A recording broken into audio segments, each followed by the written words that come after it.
Hi, it's Katrina. Number 10. The Cloud Warriors. In 2008, the ruins of a lost city were found by locals in Peru who were bushwhacking through the thick cloud forest in search of a waterfall. The surprised locals stumbled upon a settlement about 12 acres large in one of the most isolated parts of the Peruvian Amazon. The settlement was built at the edge of a mountainside, high above sea level, roughly 1,000 years ago.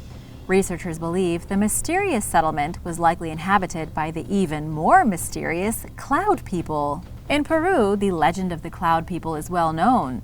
The Cloud People, or the Chachapoya, were a race of white-skinned humans in the 9th century. They lived in the dense mountain forests along the northern edge of the Andes in Peru. It was up above in the mountains that they prospered until around 1470, when they were conquered by the Inca. The Inca didn't completely wipe out the Chachapoya, but they definitely did some damage. The final nail in the coffin for the Cloud People was the arrival of the Spanish in 1535. Their whole race was wiped out by smallpox and disease. For this reason, all we know about the Chachapoya comes from legend and archaeology. They were said to be some of the fiercest warriors on the planet, with skin as white as snow and fair blonde hair. They didn't look anything like the Inca or any other group in South America, and it's still a mystery where they came from. Hopefully, this newly discovered city in the jungle will help archaeologists learn more about the enigmatic origins of the Pale Cloud Warriors. Number 9. Scarra Bray. Off the north coast of Great Britain is a place called Orkney.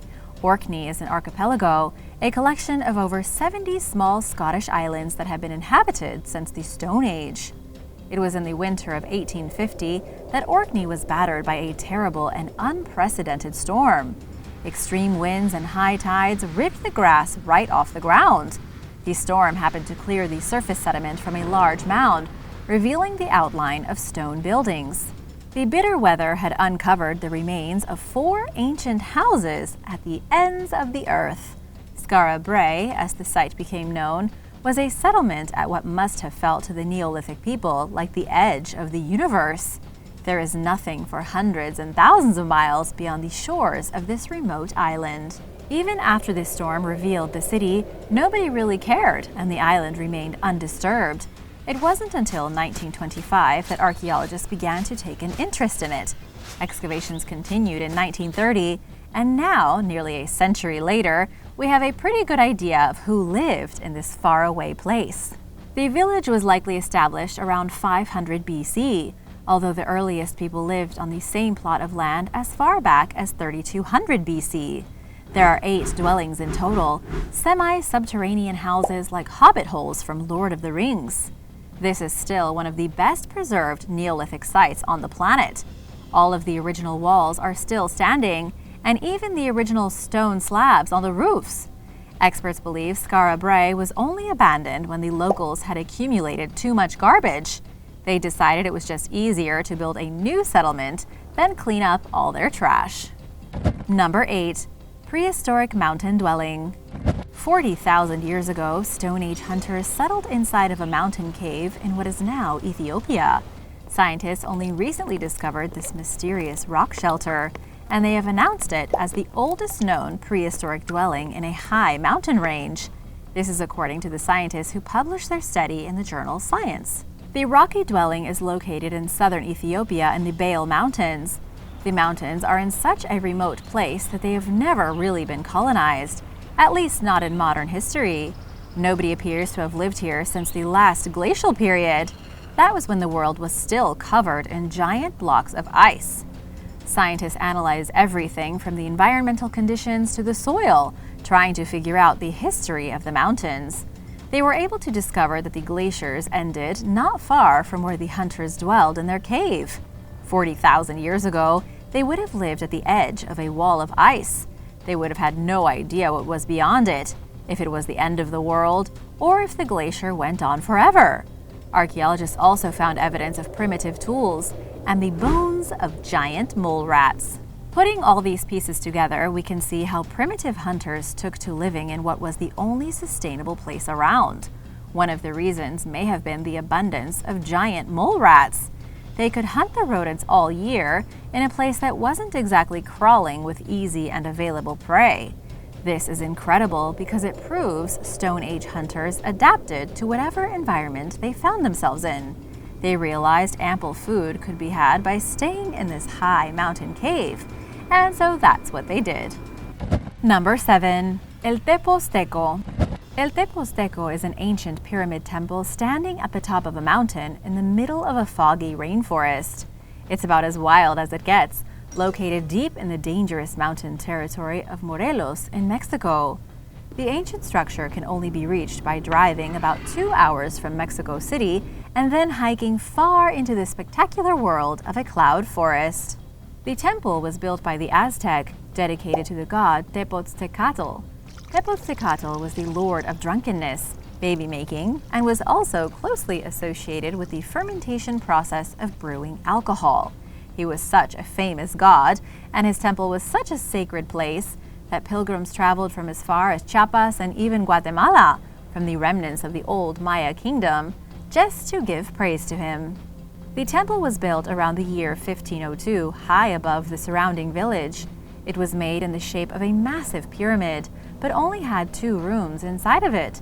There's the foyer, which opened to the grand temple staircase, and then the central room that was the inner sanctum. The central chamber contained a huge statue of Tepoztecatl when it was in service, but nobody has ever found the remains of the statue. These days, the inner sanctum is empty, and the temple is slowly crumbling to ruins. And now for number 6. But first, want to give a big shout out to Jackie Saeed and Animosity. Thanks so much for watching and supporting Origins Explained. If you are new here, welcome, and be sure to subscribe for more videos like these. Number 6. Chichester. Chichester, or something like that, is an ancient village in the UK that was occupied 2,000 years ago during the Roman occupation. Experts say it's one of the best examples of a Roman-British settlement in Britain. The village contained small homesteads with stone walls and thatch roofs. They would have looked exactly like what you expect 2,000-year-old houses to look like. They were positioned along a main village street, and each house had its own courtyard. This may sound very nice, but the whole settlement was rudimentary, built of piled-up stones and not nearly as impressive as other cities in Britain. Still, what makes the village so fascinating is that it's set into a hillside and has unparalleled views of the country in all directions. Standing in the center of the village today, you can see all the way across rural England to the ocean.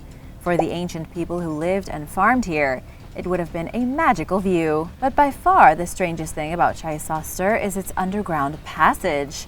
Archaeologists discovered the remains of a mysterious tunnel winding underneath the settlement, and nobody can say what it was used for.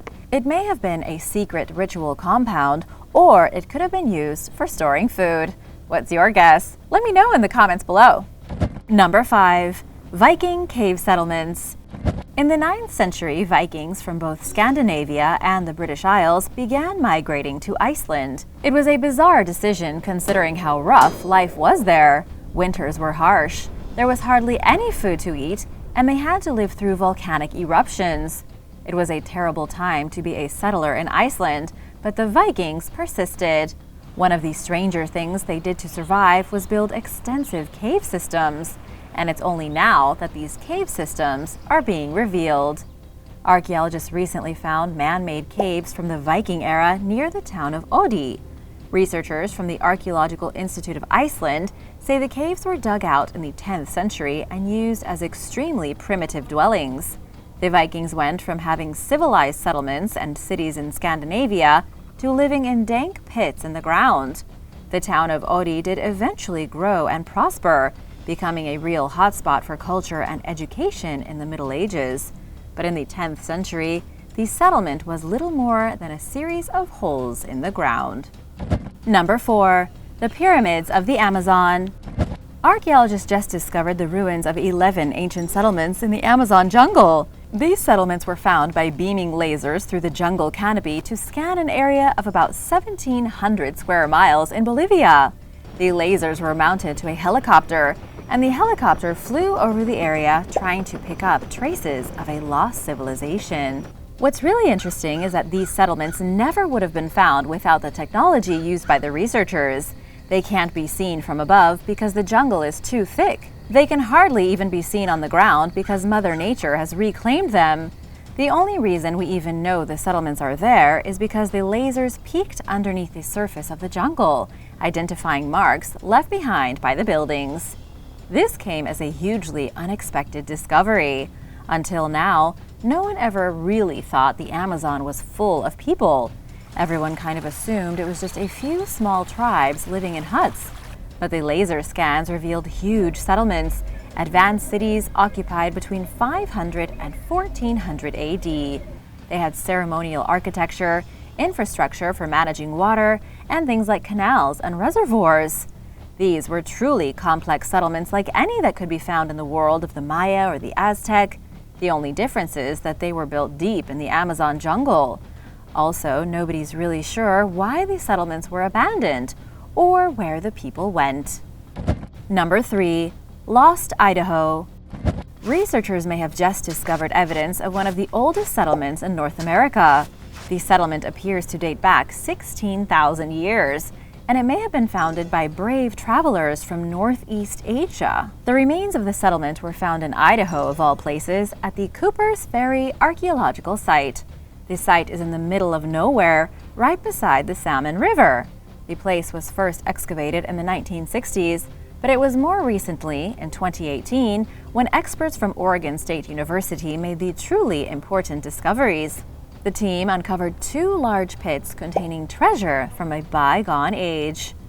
There were 189 artifacts found, things like scraps from stone tools and bone fragments. Carbon dating of charcoal in the pit proved it to be 16,000 years old. This means that human beings were already living in Idaho 3,000 years before the Clovis culture that spread through North and South America.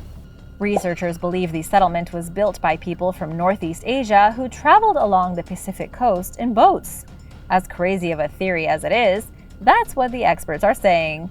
They think the theory of the Bering Land Bridge, or people walking from Asia to North America when there was land connecting the 2 continents, isn't fully correct. These scientists believe people migrated over the sea, which would explain how they made it down the Salmon River. They may have been the first humans in Idaho, building a settlement in a truly untouched land. Number 2. Canyon de Shelley. Canyon de Shelley in Arizona contains 5,000 years of Native American history. It's located inside the Navajo Nation, near the border of New Mexico. What's truly unique about Canyon de Shelley, though, is that hiding in the shadows of its tall red canyons and mounds of dusty red dirt are lost settlements. Ancient prehistoric tribes lived here seasonally, hunting and chasing herds across the plains. For 5,000 years they did this, arriving each year and etching petroglyphs on the canyon walls and stones. Then, around the year 200 BC, people finally decided to settle inside the canyon itself. These people are called basket makers by archaeologists and are considered the ancestors of the Puebloan peoples. It was the Puebloan peoples, such as the Hopi and the Zuni, who built their grand cliff dwellings in the southwest United States around 1,000 years ago. When the basket makers settled in the canyon, the landscape was quite different. There was yucca grass growing on the floor, which allowed the indigenous people to make baskets and sandals and other crafts. They were also able to farm around the canyon, growing everything from squash to beans. But it was their settlements that were truly unique and unusual. Just like the Anasazi cliff dwellings, the basket makers built their settlements right into the sides of cliffs. Number 1. Lost Antarctic Settlement. Experts claim that melting snow in Antarctica has revealed the remains of a mysterious settlement. One of these experts, archaeologist Ashoka Tripathi from the University of Calcutta, has based their findings on satellite images taken by NASA. The images show a rapidly melting continent, revealing the bland rock underneath snow and ice. But in some of these images, Ashoka believes the remains of a human settlement can be seen. These are not the physical remains of buildings. There are no ruins or crumbling structures. Instead, the melting snow has revealed patterns under nearly a mile of ice that resemble man-made structures. One of them, a square imprint in the ice at the very center of what looks to be a lost settlement, may have been a pyramid. This pyramid imprint is surrounded by other imprints of what seem to be houses and other buildings. Nobody knows what in the world is going on here. It seems there were structures at one point, but they are now long gone, either destroyed or naturally decayed. It looks like all that remains are the marks the buildings left in the ice. If Ashoka Tripathi is correct, it would mean there was a civilization living in Antarctica before it was frozen over. Thanks for watching! Which of these ancient settlements would you have loved to see in its prime? Let me know in the comments below, and remember to subscribe if you haven't already. See you soon! Bye!